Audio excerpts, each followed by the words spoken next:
Hi welcome to the debate D5 న్యూస్కి స్వాగతం. మనతో ఉన్నారు సీనియర్ జర్నలిస్ట్ SNR గారు, శివనారాయణ గారు. ఆయన అడిగి యాక్చువల్గా రాష్ట్రంలో టీడీపీ ఎప్పుడైతే టికెట్లు అనౌన్స్ చేసిందో అప్పటి నుంచి చాలా చోట్ల అంటే జనసేన టీడీపీ ఎక్కడైతే కలిసి పోటీ చేస్తున్నాయో అక్కడైతే రగడ రచ్చ అయితే మొదలైపోయింది.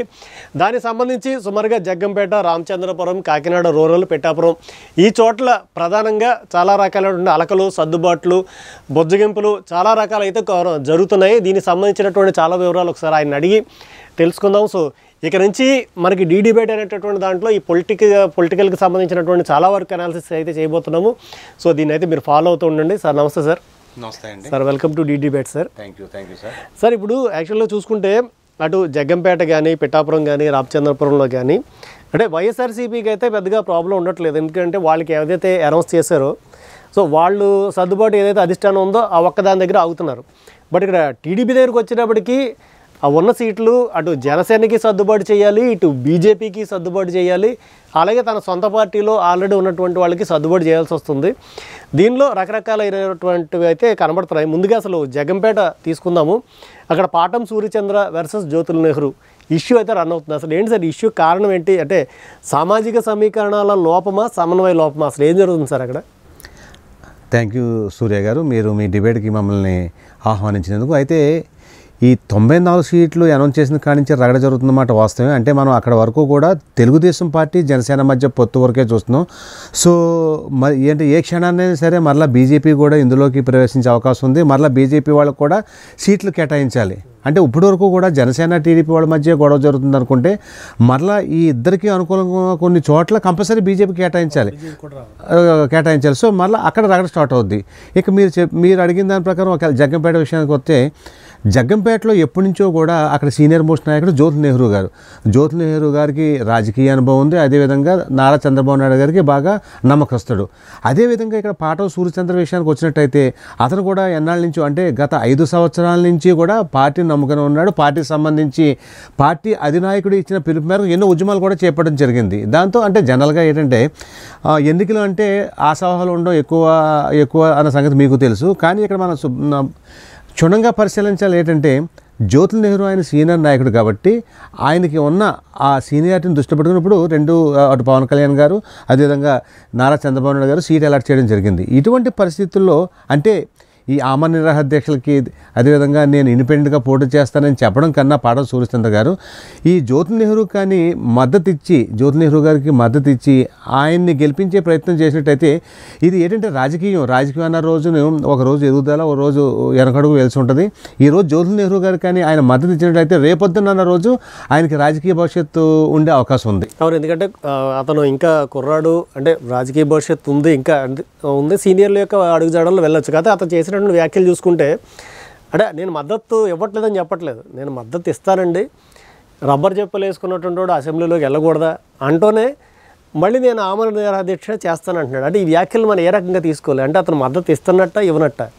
అంటే మనకు మొదట్లో ఆయన ఆ విధమైన వ్యాఖ్యలు చేయడం జరిగింది. కానీ తర్వాత ఇటీవలే నేను ఇండిపెండెంట్గా పోటీ చేస్తానని ఇంకా ప్రకటించడం జరిగింది. ఆయన ఇండిపెండెంట్గా పోటీ చేస్తానని ప్రకటించిన తర్వాత కూడా మళ్ళీ జనసేన నుంచే వ్యతిరేకత ఎదురైంది. అంటే లోకల్గా చాలామంది జనసేన నాయకులు ఉంటారు. అందులో పాటం సూర్యచంద్ర అన్నాడు ఎప్పటి నుంచో ఆయన అభ్యర్థి కింద ఉన్నాడు కాబట్టి ఆయన సీటు రాలేదని కోపంతో నేను ఇండిపెండెంట్గా పోటీ చేస్తానని చెప్పడం జరిగింది. మళ్ళీ దాని వెంటనే కొంతమంది జన సైనికులు కూడా వ్యతిరేకడం జరిగింది. కాబట్టి అక్కడైతే జ్యోతుల్ నెహ్రూ రంగంలో నిలబడడం ఖాయం. అదేవిధంగా ఈ సమయంలో పాటం సూర్యచంద్ర తన పట్టుదలను వదిలిపెట్టి జ్యోతుల్ నెహ్రూకి పోటీ చేస్తే బాగుంటుంది అనేది స్థానికుల అభిప్రాయం. సో అంటే ఇదే రకమైనటువంటి సేమ్ సినారియో మనకి పిఠాపురంలో కూడా కనబడుతుంది. నిన్నటి నుంచి అంటే వర్మ ఎవరైతే ఉన్నారో ఆల్రెడీ ఆయన ఒకసారి ఇండిపెండెంట్గా పోటీ చేసి గెలిచి మళ్ళీ టీడీపీకి వచ్చాడు, టీడీపీలోంచి మళ్ళీ బయటికి వెళ్ళారు. సో ఆయన కూడా ఇక్కడ పిఠాపురానికి సంబంధించినటువంటి టికెట్ జనసేన వాళ్ళకి అయితే వెళ్లకుండా నాకు మాత్రమే వస్తే బాగుంటుంది అనేటటువంటి వ్యాఖ్యలు కూడా చేస్తున్నట్టు కనబడుతుంది. దీన్ని ఏ రకంగా చూడొచ్చు మనం? అయితే పిఠాపురం అనేది ఇప్పుడు చాలా కీలకంగా మారింది సూర్య. అయితే ఇక్కడ ఏంటంటే పవన్ కళ్యాణ్ ఇక్కడ పోటీ చేస్తాడు అనేది ఒక ప్రధానమైన చర్చ.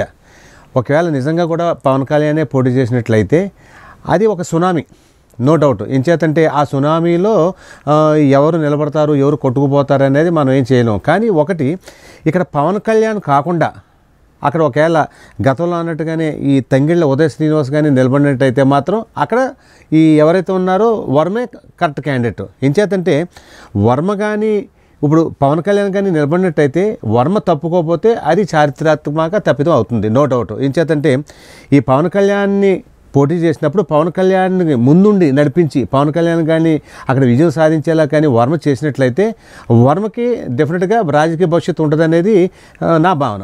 అది ఇంకోటి అండి, ఇప్పుడు సేమ్ వర్మ పవన్ కళ్యాణ్ కాకుండా యాక్చువల్గా అదే కాపు సామాజిక వర్గానికి చెందినటువంటి కాపు ఉద్యమ నాయకుడు ముద్రగడ పద్మనాభం, ఆయన కూడా వైఎస్ఆర్సీపీ నుంచి పోటీలోకి దిగచ్చు పిఠాపురం కాన్స్టిట్యున్సీలో అని చెప్పేసి కూడా కొన్ని వార్తలు వినబడుతున్నాయి. అందులో ఎంతవరకు వాస్తవం ఉంది? అయితే ఒకటి అంటే ముద్రగడ పద్మనాభం ఒక మంచి కాపు నాయకుడు, అంతవరకు నో డౌట్. అయితే ఇక్కడ ఒక స్టాండర్డ్ లేకుండా కనపడుతుంది. అంటే మొదట్లో జనసేన సంబంధించిన నాయకులు రావడం, ఆయన కలవడం, అదిగో వస్తున్నారు ఇదిగో వస్తున్నారు అనుకోవడం, తర్వాత పవన్ కళ్యాణ్ కూడా ముద్రగడ పద్మనాభం గారు ఇంటికి వస్తున్నాడు ఆహ్వానించడానికి తమ పార్టీలో కానీ ప్రచారం జరిగింది. అయితే తర్వాత ఏ కారణం చేతో అది జరగలేదు. ఆయన దానికి సంబంధించి ఏదైతే ఈ తెలుగుదేశం జనసేన ఒక బహిరంగ సభ ఉంది, ఆ బహిరంగ సభలో కాపులకు సంబంధించి అదేవిధంగా పార్టీకి సంబంధించి పవన్ కళ్యాణ్ కొన్ని వ్యాఖ్యలు చేయడం జరిగింది. ఆ వ్యాఖ్యలను వ్యతిరేకిస్తూ ముద్రగడ పద్మనాభం ఒక లేఖను రిలీజ్ చేయడం జరిగింది. ఆ లేఖలో ఆయన రకరకాల వ్యాఖ్యలు చేయడం జరిగింది. తుప్పు పట్టినటువంటి పెట్టేశారు, సీనియర్స్ యొక్క ఇది మాకు అవసరం లేదు అవన్నీ అయితే చాలా బహిరంగంగానే అన్నాడు. బహిరంగంగానే చెప్పాడు. బహిరంగంగా చెప్పి ఆ రోజు ఆ లెటర్తో మనకి ఇంకా ఇద్దరు జనసేనకి ముద్రగడ పద్మనాభం జస్ట్ సంబంధాలు తెగిపోయినాయని క్లియర్గా తెలిసింది. అయితే జనసేన పార్టీ నుంచి పిలుపు రాకపోవడం, జనసేన ఎప్పుడైతే లేఖ ద్వారా ఈయన విమర్శించాడో ఆటోమేటిక్గా మళ్ళీ ఈ వైసీపీ రంగంలో దిగింది. వైసీపీ రంగంలో దిగడం మీకు గత 2-3 రోజులుగా చూస్తున్నాం. మిథున్ రెడ్డి గారు రావడం, మళ్ళీ ముద్రగడ పద్మనాభం కలవడం జరిగింది. అయితే జనరల్గా బయట ఉన్న సమాచారం ఏంటంటే ఈ ఎన్నికల్లో ముద్రగడ పద్మనాభం తనుడు ఎవరైతే ఉన్నాడో ఆ గిరి పోటీ చేస్తాడని కొంతమంది అంటున్నారు, పోటీ చేయడానికి కొంతమంది అంటున్నారు. అయితే జరిగిన ఒప్పందం ప్రకారం గిరికి ఒకవేళ వైఎస్ఆర్సీపీ కానీ పార్టీ అధికారంలోకి వస్తే నామినేటెడ్ పోస్టు ఏదైనా ఇచ్చే ఒక ఒప్పందం జరిగింది.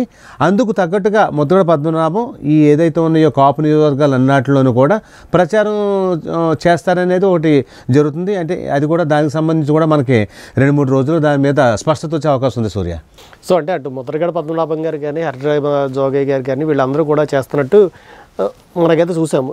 ఇంకొకటి ఏంటంటే అక్కడ మీరు ఇందాక మన టీ టైమ్ ఉదయ్ గురించి అయితే మీరు అన్నారు, ఎమ్మెల్యే అన్నారు. కాకపోతే అతను ఎంపీ క్యాండిడేట్ కింద ఒకవేళ అంటే జనసేన పార్టీ అధినేత ఒకవేళ అక్కడి నుంచి పోటీ చేస్తే కనుక అతను ఎంపీగా నించోబెట్టేటట్టు అవకాశం ఉందని కూడా వార్తలు వినిపిస్తున్నాయి. అంటే అతను ఎంపీగా చేసి పోటీ చేసే అంత స్థాయి అంటే అంత ఫైనాన్షియల్ ఇది అతని దగ్గర ఉందా?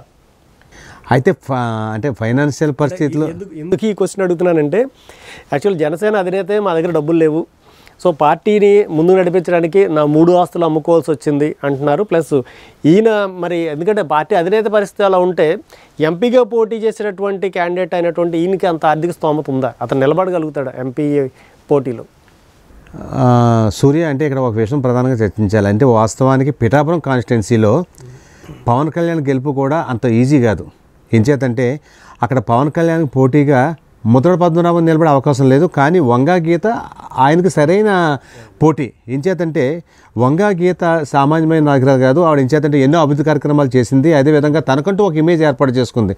అదేవిధంగా ఈ గతంలో ప్రజారాజ్యం సమయంలో కూడా ఆవిడ అక్కడ ఎమ్మెల్యేగా విజయం సాధించింది. కాకినాడ పార్లమెంటు సభ్యురాలుగా ఉన్నప్పుడు కూడా ఎన్నో అభివృద్ధి కార్యక్రమాలు ఎక్కువగా పిఠాపురానికి చేసింది. ఆవిడకంటూ ఒక బ్రాండ్ ఇమేజ్ ఉంది అక్కడ. అందుకని అక్కడ పవన్ కళ్యాణ్ ఈజీగా నెగ్గిగేస్తాడు అనేది మాత్రం అంత ఈజీ అయితే మాత్రం కాదు. ఇంకా మీరు చెప్పినట్టు తంగెళ్ళ ఉదయ శ్రీనివాస్ కానీ కాకినాడ ఎంపీగా పోటీ చేస్తే ఇంచుమించు ఎవరైతే ఉన్నారో వైఎస్ఆర్ కాంగ్రెస్ పార్టీ ఎంపీ అభ్యర్థి తలమలశెట్టి సునీల్కి గెలుపు ఈజీ అవుతుందనేది ప్రధానంగా ఈ 7 అసెంబ్లీ నియోజకవర్గాల్లో జరుగుతున్న చర్చ. ఇంచేతంటే ఇప్పటికే 2 పర్యాయాలు పోటీ చేసి ఓడిపోవడం జరిగింది తలమలశెట్టి సునీల్. ఈ నేపథ్యంలో అతనికంటూ ఒక సానుభూతి భావనాలు అవనివ్వండి, అదేవిధంగా ఆయన ఈ మధ్య ఒక లేటెస్ట్గా ఒక స్టేట్మెంట్ చేయడం జరిగింది. తాను కానీ విజయం సాధిస్తే 400 గ్రామాలు దత్తత తీసుకుంటాను, 400 గ్రామాలకి కూడా ఒక్కొక్క గ్రామానికి ₹1 కోటి అభివృద్ధి ఫండ్ ఇస్తానని ఆయన చెప్పడం జరిగింది. సో ఇటువంటివన్నీ కూడా అతనికి కలిసి వచ్చే అంశాలుగా మనం పరిగణించాలి సూర్య. సో అంటే ఇప్పుడు ఈ ఉదయ్ శ్రీనివాసు అలాగే తలమలశెట్టి సునీల్ మధ్యలో సానా సతీష్ బాబు అనేటువంటి పేరు కూడా వినబడుతుంది. ఈయన పరిస్థితి ఏంటి సార్? అసలు ఈయన ఉన్నాడు అసలు పోటీలో లేడా? అసలు ఏంటి పరిస్థితి? ఇది అసలు ఏంటో అర్థం కావట్లేదు. ఎంచేతంటే కొన్నాళ్ళ వరకు కూడా సానా సతీష్ పేరు చాలా ఎక్కువగా వినబడింది. అదేవిధంగా సామాజిక కార్యక్రమాలు కూడా చాలా ఎక్కువగా చేయడం జరిగింది. సడన్గా సైలెంట్ అయ్యారు. అంటే ఒకటి ఈ ప్రస్తుత రాజకీయాల్లో ఎవరు ఎప్పుడు రంగులు ఉంటారనేది పెద్ద చర్చనీయాంశం. ఎందుకంటే ఇక్కడ ప్రధానంగా ఈ తెలుగుదేశం పార్టీ, జనసేన, భారతీయ జనతా పార్టీ మధ్యలో పొత్తు ఏదైతే ఉందో అది ఎప్పుడు ఎవరు ఏ టైంలో రంగంలోకి వస్తారనేది అంతా కన్ఫ్యూజన్గా ఉంది. మీరు మొదట్లో అన్నారు అంటే వైఎస్ఆర్ కాంగ్రెస్ పార్టీకి ఒకవేళ ఎవరికైనా సీట్ ఇచ్చినట్టయితే ఆటోమేటిక్ అందులోనే ఎవరైనా సీటు ఆశింతే వాళ్ళు పోటీ తప్ప, ఇక్కడ టీడీపీకి కానీ సీట్ ఇస్తే జనసేన బీజేపీకి సీట్ ఇస్తే జనసేన టీడీపీ, జనసేనకి సీట్ ఇస్తే బీజేపీ టీడీపీ ఎవరో ఒకరు త్యాగం చేయాలి. ఒకవేళ త్యాగం చేయాల్సి వస్తే మిగతా రెండు పార్టీలు కూడా వాళ్ళకి సహకరిస్తాయా అనేది ఒక పెద్ద చర్చ. ఓకే, అంటే ఇప్పుడు అంటే జగంపేట చూసాము, రామచంద్రపురం చూసాము. ఈ కాకినాడ రూరల్కి సంబంధించినటువంటి సినారీ అయితే ఏదో టీ కప్పులో తుఫాను, గోడ మీద పిల్లి వాటర్లాగైతే కనబడుతూ ఉంది. అంటే మన పంతం నానాజీ గారు, అలాగే పిల్లి ఆయన అనంతలక్ష్మి గారు హస్బెండ్ పిల్లి సత్యనారాయణ గారు, వీళ్ళకి సంబంధించి ఒక ప్రెస్ మీట్ ఒకటి మన జరిగింది. అంటే ఏంటి వీళ్ళిద్దరి మధ్యన సయోధ్య ఉన్నట్టా లేనట్టా అర్థం కాకుండా ఉండి లేనట్టుగా ఆయన ఏదో మాట్లాడారు. ఏంటి సార్ ఆయన చేసినటువంటి వ్యాఖ్యలు ఏంటి, అసలు దానికి ఈయన చెప్పినటువంటి సమాధానం ఏంటి? అంటే సయోధ్య ఉన్నట్టా లేనంటే ఉందనుకుంటే ఉన్నట్టు, లేదంటే లేనట్టు. అసలు వాస్తవానికి పవన్ కళ్యాణ్ గారు కాకినాడ రూరల్ నుంచి పోటీ చేస్తారని చాలా ముందర ఎక్కువగా వినబడింది.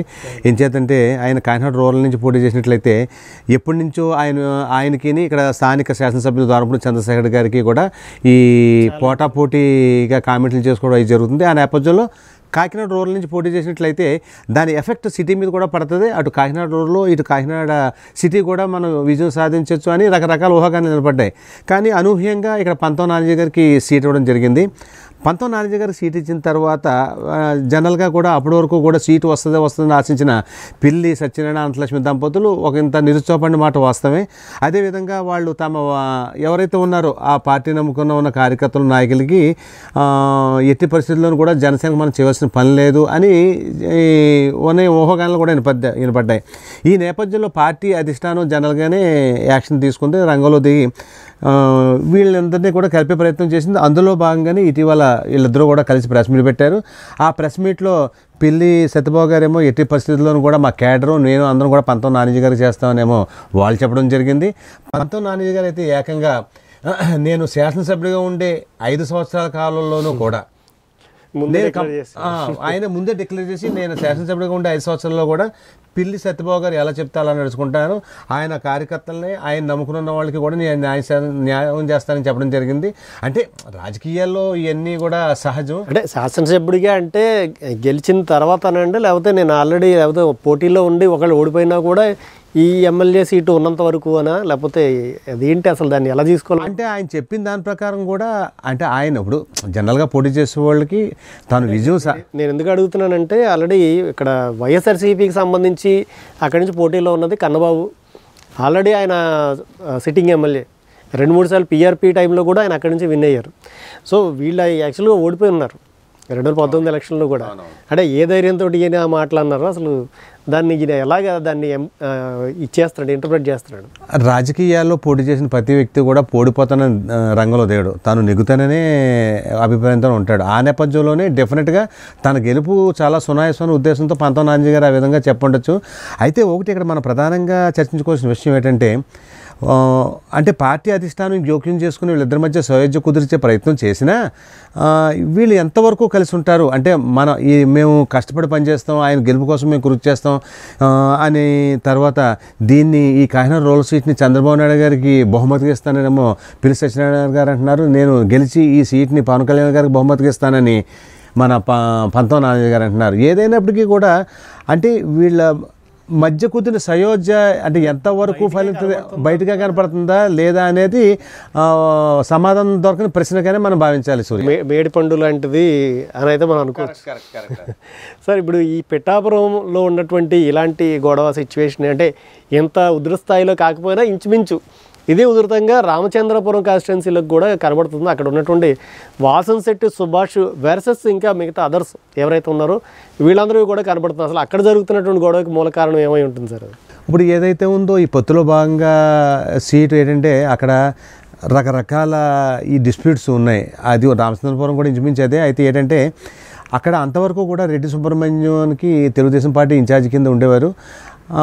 అంటే జనరల్గా ఇప్పుడు ఏంటంటే ప్రతి పార్టీ కూడా సర్వేలు చేయించుకుంటున్నాయి. సర్వేలు చేయించుకున్న తర్వాత అక్కడ ఎవరికి బాగుంటుంది, ఎవరి పట్ల వ్యతిరేకత ఎక్కువ ఉంది, ఎవరు అయితే బాగుంటుంది అనే దాని మీద సర్వే చేయించుకున్న తర్వాత ఎవరైతే వాసంశెట్టి సుభాష్కి అక్కడ బాగుంది అనేది వాళ్ళ సర్వేలో వచ్చినట్టు తేలింది. దాంతో ఆయనకే సీట్ ఇవ్వాలని తెలుగుదేశం పార్టీ అధిష్టానం సిద్ధమైందని తెలుసుకున్న నేపథ్యంలో ఎవరైతే ఉన్నారో ఈ రెడ్డి సుబ్రహ్మణ్యం కొంచెం రాజకీయ చతురత ప్రదర్శించడం జరిగింది. ఈ మధ్యనే ఆయన ఇంటి దగ్గర ఒక పార్టీ మీటింగ్ పెట్టి ఆ పార్టీ మీటింగ్లో బహిరంగానే ఈ వాసంశెట్టి సుభాష్ మీద రకరకాల వ్యాఖ్యలు చేయడం జరిగింది. ఆయనతో పాటు జనసేన నాయకులు కూడా కనిపించినట్టు నాకు అనిపించింది. కొంతమంది వాళ్ళు కూడా యాడ్ అయినట్టున్నారు.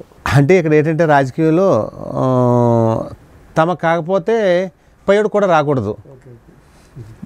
మనలో ఎవరికి వచ్చినా పర్లేదు. అంటే ఇక్కడ ఏంటంటే రెడ్డి సుబ్రహ్మణ్యం తర్వాత అదేవిధంగా ఈ తోట త్రిమూర్తులకి ఎప్పుడైతే మనకి బాగా అత్యంత సన్నిహితుడు ఉన్నాడో రేవు శ్రీను, అదేవిధంగా ఎవరైతే జనసేన క్యాండిడేట్ వీళ్ళు ముగ్గురు ఉన్నారు. వీళ్ళు ముగ్గురు ఒకటిగా ఏర్పడి మన ముగ్గురికి వచ్చినా పర్లేదు కానీ వాసంశెట్టి సుభాష్ రాకూడదు అనేది వీళ్ళు ఆ రోజు జరిగిన మీరు చెప్పినటువంటి ముగ్గురు కూడా కాపు సామాజిక వర్గానికి సంబంధించినటువంటి వాళ్ళకి కనబడుతున్నారు. ఈ వాసంశెట్టి సుభాష్ అనేటటువంటి బీసీ వర్గం. సో ఇది ఆ రెండింటికి మధ్య వైరం కింద కూడా చూడొచ్చు. ఆ విధంగా చూడొచ్చు. ఏం చేతంటే జనరల్గా కూడా ఎవరైతే ఉన్నారో ఇప్పుడు ఈ ముగ్గురు క్యాండిడేట్లు సంబంధించి కూడా వాళ్ళ సంబంధించి అంటే ఆల్రెడీ ఈ పార్టీ అధిష్టానం అంటే జనసేన సంబంధించి వాళ్ళు టీడీపీకి వీళ్ళు ఆ క్యాండిడేట్లతో పోల్చుకుంటే వాసంశెట్టి సుభాషే బెటర్ అని తేలడంతోనే అంటే జనరల్గా రెడ్డి సుబ్రహ్మణ్యం గారు ఎప్పటి నుంచో ఆయన ఉన్నాడు. అంటే ఇంకోటి ఏంటంటే ఇక్కడ వీళ్ళు ప్రధానంగా తీసుకొచ్చిన స్థానికేతరం అనే ఒక అంశాన్ని తెర మీద తీసుకోవడం జరిగింది.